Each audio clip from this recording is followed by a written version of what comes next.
Section తర్వాత అక్షరాలు రాస్తాను. ఆన్ చేశాను. Hi, good morning children. How are you? My name is Venkateshwari. I'm teaching Telugu. Today I'm going to introduce Telugu alphabet. Okay, ఇప్పుడు మనం alphabet అంటే ఏంటి? అక్షరాలు, తెలుగు అక్షరాలు. ఆ తెలుగు అక్షరాల్లో ముందుది అచ్చులు. ఆ అచ్చులు అనేటటువంటివి నిన్న మనం నేర్చుకున్నాం, కానీ ఈరోజు ఒకసారి గుర్తు చేసుకొని మళ్ళీ మనం ముందుకు వెళదాం. దీనిలో అచ్చులు రాస్తున్నాను. అచ్చులు. ఈ అచ్చుల 16లో మనం రాసేటటువంటివి ఆ, ఈ,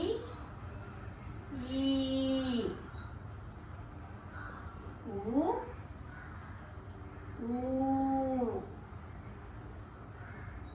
రు,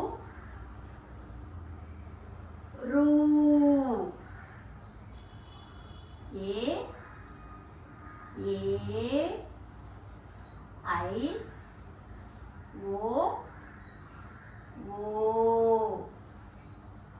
ఔ, ఆహా. ఇవన్నీ కూడా నిన్న మనం అచ్చులు రాసుకున్నాం. వాటిని ఇప్పుడు మళ్ళీ గుర్తు చేసుకుంటున్నాం. ఏంటంటే ఈ అచ్చుల్లోనే మనకి హ్రస్వాలు, దీర్ఘాలు, సంయుక్తాక్షరాలు 3 రకాలు ఉన్నాయని చెప్పుకున్నాం కదా. వాటిని ఇప్పుడు ఒకసారి గుర్తు చేసుకుందామండి. ఫస్ట్ లెటర్ ఆ, ఈ, ఊ, రు, ఏ, ఓ. ఈ 6 లెటర్స్ సరళంగా పలుకుతాయి మరియు వీటిని ఏమంటారు? హ్రస్వములు. అంటే తేలికగా పలకబడేటటువంటివి. అవి ఇప్పుడు మనం కింద ఒకసారి రాసుకుందాం. హ్రస్వములు అంటే, హ్రస్వములు అంటే ఏం చెప్తున్నాను? సరళంగా పలికేవి. మళ్ళీ సరళము అంటే ఏంటి? తేలికగా పలికేవి. ఏమేంటి? ఆ, ఈ, ఊ, రు, ఏ, ఓ. ఇవన్నీ ఏంటి? హ్రస్వములు అంటే తేలికగా పలకబడేటటువంటివి, సరళాక్షరములు. మళ్ళీ ఒక్కసారి రిపీట్ చేద్దాం. ఆ, ఈ, ఊ, రు, ఏ, ఓ. మళ్ళీ ఇంకొకసారి. ఆ, ఈ, ఊ, రు, ఏ, ఓ. వీటిని ఏమంటారు అనుకున్నాం? హ్రస్వములు అంటే తేలికగా పలకబడేటటువంటివి. సరళములు అంటే మనం దీర్ఘం కానీ ఒత్తి కానీ పలకాల్సిన అవసరం లేకుండా తేలికగా పలికేటటువంటివి. ఆ, ఈ, ఊ, రు, ఏ, ఓ. మళ్ళీ రిపీట్ చేస్తున్నాను. హ్రస్వములు ఏంటవి? ఈ 6 అక్షరాలు. ఈ 6 అక్షరాలు ఏంటి? ఆ, ఈ, ఊ, రు, ఏ, ఓ. ఇప్పుడు మిగిలిన ఉన్నటువంటి 16 అక్షరాల్లో మనం దీర్ఘాక్షరాలు ఏంటో చూద్దాం. దీర్ఘాక్షరములు అంటే ఏంటి? దీర్ఘాక్షరములు అంటే ఏంటి? దీర్ఘం తీసి పలికేటటువంటివి. అంటే మనం ఒక్కొక్క అక్షరాన్ని మనం ఇందాక ఏం చేసాము? చక్కగా పింపాదిగా సైలెంట్గా ఒత్తకుండా పలికాం. ఇప్పుడు వీటిని దీర్ఘం తీస్తూ అంటే సాగా తీస్తూ పలికేటటువంటివి. అంటే ఈ ఆ హ్రస్వము తర్వాత వచ్చేటటువంటి 2వ అక్షరం ఆ. చూసారా? పలుకుతుంటేనే మనకు అర్థమైపోతుంది దీర్ఘం తీస్తున్నాము అని. కాబట్టి ఆ. నెక్స్ట్ ఈ. తర్వాత ఊ తర్వాత ఏమొచ్చింది? ఇంకొక దీర్ఘాక్షరం ఊ. తర్వాత ఏ అక్షరం వచ్చింది? రు.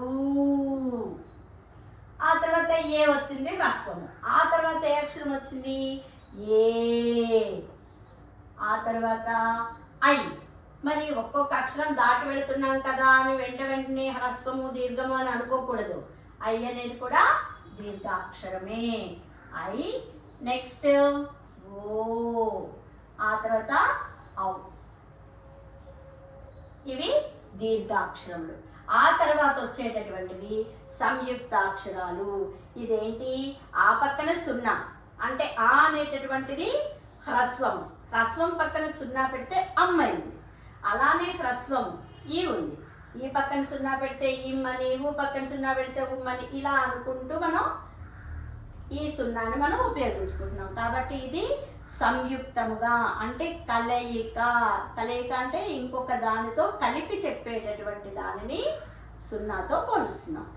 కాబట్టి సున్నాకి విలువ లేదు, వాల్యూ అనేటటువంటిది లేదు. పక్కన ఒక అక్షరం కలిస్తేనే దానికి విలువ అనేది ఉంటుంది, లేకపోతే ఉండదు. కాబట్టి కలవాలి, కాబట్టి దాన్ని సంయుక్తము అని అంటున్నాం. అలానే అహ. అహ అంటే ఏంటి? 2 సున్నాలు పెట్టాం, ఒక సున్నా కాదు. ఈ 2 సున్నాల్ని విసర్గ అని అంటాం. అది తర్వాత మనం అక్షరమాలలో మనం చెప్పుకునేటప్పుడు ఉభయాక్షరాలలో వస్తుంది. ఈ సున్నా, అరసున్నా, విసర్గ అనేటటువంటివి మళ్ళీ మనకు ఉభయాక్షరాల్లో అక్షరమాలలో మనం వాటిని తెలుసుకున్నాం. ఇప్పుడు ఈ అచ్చుల్లోనే హ్రస్వములు, దీర్ఘాక్షరములు ఈ రెండిటి గురించి మళ్ళీ ఇంకొకసారి చెప్పుకుందాం. ఆ, ఆ, ఈ, ఈ, ఉ, ఊ, రు, రూ, ఏ, ఏ, ఐ, ఓ, ఓ, ఔ, అం, అహ. ఈ 16 అక్షరాలను ఏమంటారు? అచ్చులు. ఏమంటారు అనుకున్నా? అచ్చులు. మళ్ళీ ఇంకొకసారి. ఆ, ఆ, ఈ, ఈ, ఉ, ఊ, రు, రూ, ఏ, ఏ, ఐ, ఓ, ఓ, ఔ, అం, అహ. ఈ 16 అక్షరాల్ని అచ్చులు అన్నాం. ఇప్పుడు ఈ అచ్చుల్లోనే హ్రస్వములు, దీర్ఘాక్షరములు. అంటే హ్రస్వములు అంటే ఏంటి? దీర్ఘం లేకుండా తేలికగా సరళముగా పలకబడేవి. అవేంటి? ఆ, ఈ, ఊ, రు, ఏ, ఓ. వాటిని మనం చక్కగా డివైడ్ చేసుకొని ఇక్కడ కింద రాసేసుకున్నాం. హ్రస్వములు అని పెట్టుకున్నాం. ఆ, ఈ, ఊ, రు, ఏ, ఓ. అంటే వీటిలో మనం వెతుక్కోకుండా చక్కగా నీట్గా రాసేసుకున్నాం. అలానే దీర్ఘాక్షరములు. దీర్ఘాక్షరములు ఏంటి? ఇక్కడ మనం హ్రస్వముల పక్కన రాసుకుంటూ వెళ్ళాం కదా, దీర్ఘం తీస్తూ. ఆ, ఈ, ఊ, రు, ఏ, ఓ, ఔ. చూసారా? ఇన్ని రాస్తాం. మరి దీనిలో ఏం మర్చిపోయాం మనం వెంట వెంటనే ఒకటి దాంట్లో వెళ్తున్నాం కదా, ఏం మర్చిపోయాం గుర్తించారా? ఐ అనేటటువంటిది మర్చాం. అంటే ఈ అనేటటువంటిది కూడా దీర్ఘాక్షరమే. ఎందుకంటే మనం ఇలా వెళ్ళిపోతూ ఉన్నప్పుడు మనం దీన్ని వదిలేసేటట్లు ఉంటుంది. కాబట్టి అట్లా చేయకూడదు. మళ్ళీ ఒక్కసారి దీర్ఘాక్షరాలు చూద్దాం. ఆ, ఈ, ఊ, రు, ఏ, ఐ, ఓ, ఔ. అన్నింట్లోనూ చూడండి మనం వరుసగా ఒకటి వదిలి ఒకటి వెళుతున్నాం. కానీ ఏ దగ్గరకు వచ్చేటప్పటికి ఏం చేస్తున్నాం? ఏ తప్ప నుంచి ఐకి వెళ్ళట్లేదు. ఏ, ఐ. అలానే ఓ, ఔ. ఇక్కడ రెండు అక్షరాలని దీర్ఘాక్షరాల కింద తీసుకున్నాం. ఇప్పుడు దీర్ఘాక్షరాలు ఇంకొకసారి. ఆ, ఈ, ఊ, రు, ఏ, ఐ, ఓ, ఔ. ఇవి దీర్ఘాక్షరాలు. ఇప్పుడు హ్రస్వములు. ఆ, ఈ, ఊ, రు, ఏ, ఓ. మళ్ళీ ఇంకొకసారి. ఆ, ఈ, ఊ, రు, ఏ, ఓ. ఇవేం అక్షరాలు అనుకున్నాం?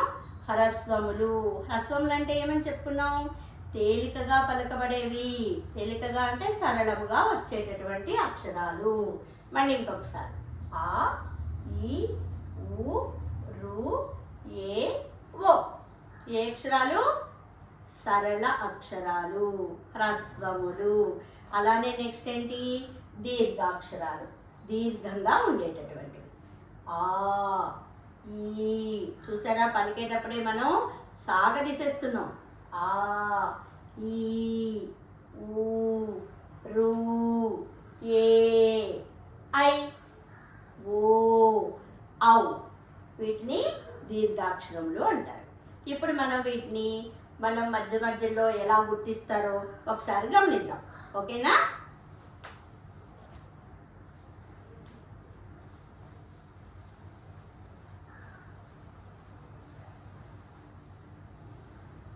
ఇక్కడ అచ్చులు మీకు తెలుస్తూనే ఉన్నాయి. వీటిలో మనం అక్షరాలని మధ్యలో ఎలా రాస్తారు ఒక్కసారి ఐడెంటిఫై చేయండి.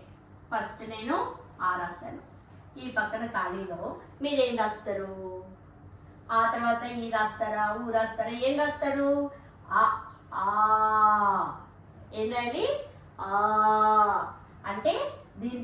వచ్చేటటువంటి అక్షరం ఇది. మరి ఇప్పుడు నెక్స్ట్ ఈ రాశాను. దీని తర్వాత ఏ అక్షరం వస్తుంది? ఈ. ఏ అక్షరం వచ్చింది? ఈ. మరి ఇప్పుడు దీని తర్వాత నేను ఊ రాశాను. ఇప్పుడు దీని ముందు నేను ఖాళీ ఇచ్చాను. అంటే ఇప్పుడు ఈ ఖాళీలో మీరు ఏం రాస్తారు? ఊ. ఏం రాస్తారు? ఊ. అంటే ఆ తర్వాత ఖాళీ ఇస్తే ఆ రాశారు, ఈ తర్వాత ఖాళీ ఇస్తే ఈ రాశారు, ఊకి ముందు ఇచ్చాను కాబట్టి ఊ రాశారు. ఇప్పుడు నేను ఏం చేస్తున్నానో చూడండి. అలానే ఏ రాశాను, ఇటు ఐ రాశాను, మధ్యలో ఖాళీ ఇచ్చాను. ఇప్పుడు ఈ మధ్యలో లెటర్ ఏం రాస్తారు? ఏ. ఏంటిది? ఏ. మనం ఇక్కడ చదువుకున్నాం ఏ ఏ ఐ అని. కాబట్టి ఏ ఐలో ఏ ఐ ఇచ్చాను. అప్పుడు మధ్యలో ఫిల్ ద లెటర్ ఏంటి? ఏ. అలానే ఇక్కడ చూడండి, ఓ ఇచ్చాను, ఆవు ఇచ్చాను. మరి మధ్యలో ఏం రాస్తారు? ఏ ఏ ఐ అయింది. తర్వాత ఏంటి మనం ఇక్కడ చదివింది? ఓ ఓ ఔ చదివాము. ఇక్కడ ఓ ఔ ఇచ్చారు. అంటే ఇక్కడ మనం ఏం రాయాలి? ఓ రాయాలి. ఏంటది? ఓ రాయాలి. ఇప్పుడు చూడండి, మనం ఇలా బ్లాంక్స్ ఇచ్చినా కానీ మధ్యలో గుర్తించేటట్లు రాయగలిగేటట్లుగా ఉండాలి. అంటే మనం వీటిని మంచిగా ఒకసారి మళ్ళీ చూసుకోవాలి. ఆ ఆ ఇ ఈ ఉ ఊ రు రు. ఏ ఏ ఐ ఓ ఓ ఔ అం అహా. మనం చదివేటప్పుడు ఒకటే ఇదిగా ఒక రిథం ప్రకారం కనుక చదువుతూ ఉంటే మధ్యలో మనం వదిలేసినటువంటి లెటర్ ఆటోమేటిక్గా మన నోట్లోకి వచ్చేస్తుంది. ఎట్లా చదవాలి? ఆ ఆ ఇ ఈ ఉ ఊ రు రు. ఏ ఏ ఐ ఓ ఓ ఔ అం అహా. ఇలా చదివాను కాబట్టి ఇక్కడ నేను ఆ రాశాను. అనగానే మీకు ఏమొస్తుంది వెంటనే? ఆ.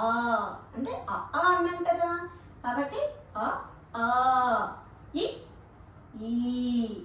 ఇక్కడ ఊ ఇచ్చేసారు అంటే ఊ కదా, కాబట్టి ఇక్కడ ఊ ఇచ్చారు, ముందు మనం ఊ రాయాలి అనేది మనకి వెంటనే ఐడియా వచ్చేస్తుంది. కాబట్టి ఆ ఆ ఇ ఈ ఓ ఊ. అలానే ఏ ఏ ఐ అనేది మనం ఇక్కడ చదివాము కాబట్టి ఇక్కడ నేను ఏ ఐ ఇచ్చాను. కాబట్టి మధ్యలో మనం ఏం రాయాలనుకుంటున్నాం? ఏ. అంటే మనం చదివేటప్పుడు ఏ ఏ ఐ చదివాం కదా, దాన్ని బట్టే ఇక్కడ ఏ ఐ వచ్చినప్పుడు మధ్యలో ఏ రాయాలి అనేది మనకి గుర్తు రావాలి. అలానే ఓ ఓ ఔ చదువుకున్నాం, ఓ ఔ ఇచ్చారు అంటే మధ్యలో మనం ఏ అక్షరం రాయాలి? ఓ అనేటటువంటి అక్షరం రాయాలి. ఓకేనా? ఇంతవరకు చూసుకున్నారా? జాగ్రత్తగా గమనించాలి. తర్వాత ఈరోజు మనం నిన్న చిట్టి చిలకమ్మ ఒకసారి చెప్తున్నాం కదా, మళ్ళీ ఒకసారి చెప్తున్నామా? ఓకే. చిట్టి చిలకమ్మ అమ్మ కొట్టిందా, తోటకెళ్ళావా, పండు తెచ్చావా, బూట్లో పెట్టావా, పుటుక్కు మింగావా. చిట్టి చిలకమ్మ అమ్మ కొట్టిందా, తోటకెళ్ళావా, పండు తెచ్చావా, బూట్లో పెట్టావా, పుటుక్కు మింగావా. చిట్టి చిలకమ్మ అమ్మ కొట్టిందా, తోటకెళ్ళావా, పండు తెచ్చావా, బూట్లో పెట్టావా, పుటుక్కు మింగావా, పుటుక్కు మింగావా. Okay, bye students.